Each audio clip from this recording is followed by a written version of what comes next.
ಬಹಳ ಸಮಯ ಆಗಿದೆ. ಬೆಳಿಗ್ಗೆ 11 ಗಂಟೆಗೆ ನನಗೆ ಮತ್ತು ಎಲ್ಲ ಅತಿಥಿಗಳಿಗೆ ಬರಕ್ಕೆ ಹೇಳಿದರು ವೆಂಕಟೇಶ್ ಅವರು. ಆದರೆ ಮೈಸೂರಿನಲ್ಲಿ 2 ಕಾರ್ಯಕ್ರಮಗಳನ್ನು ನಾನು ಅಟೆಂಡ್ ಮಾಡಬೇಕಾಗಿದ್ದರಿಂದ ಇಲ್ಲಿಗೆ ಬರೋದು ಲೇಟ್ ಆಯಿತು.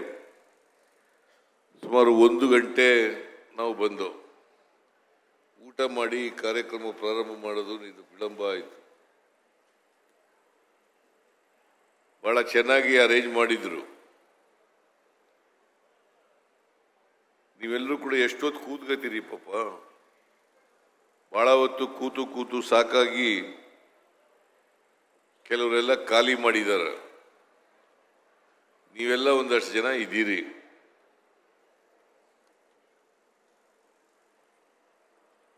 ಸಿದ್ದರಾಮಯ್ಯನ ಅಭಿಮಾನಕ್ಕೋ ವೆಂಕಟೇಶ್ ಅವರ ಅಭಿಮಾನಕ್ಕೋ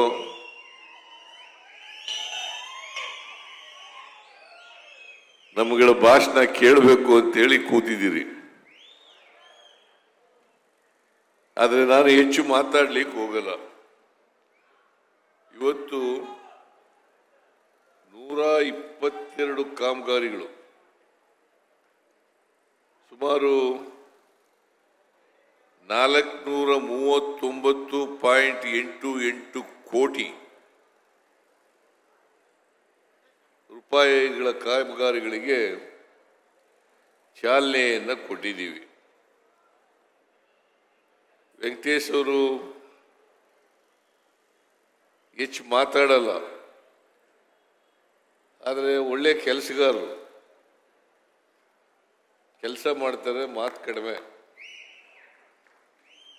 ಈಗ ಪಶುಸಂಗೋಪನಾ ಸಚಿವರಾಗಿದ್ದಾರೆ, ರೇಷ್ಮೆ ಸಚಿವರು ಕೂಡ ಆಗಿದ್ದಾರೆ.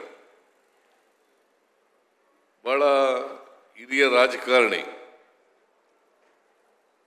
ಅವರಿಗೆ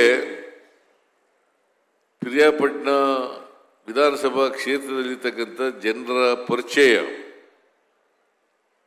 ವೈಯಕ್ತಿಕವಾಗಿ ಗೊತ್ತಿದೆ. ಅವರ ಆರ್ಥಿಕ ಸಾಮಾಜಿಕ ಸ್ಥಿತಿಗತಿಗಳು ಕೂಡ ಗೊತ್ತಿದ್ದಾವೆ. ಹಾಗಾಗಿ ಇವತ್ತು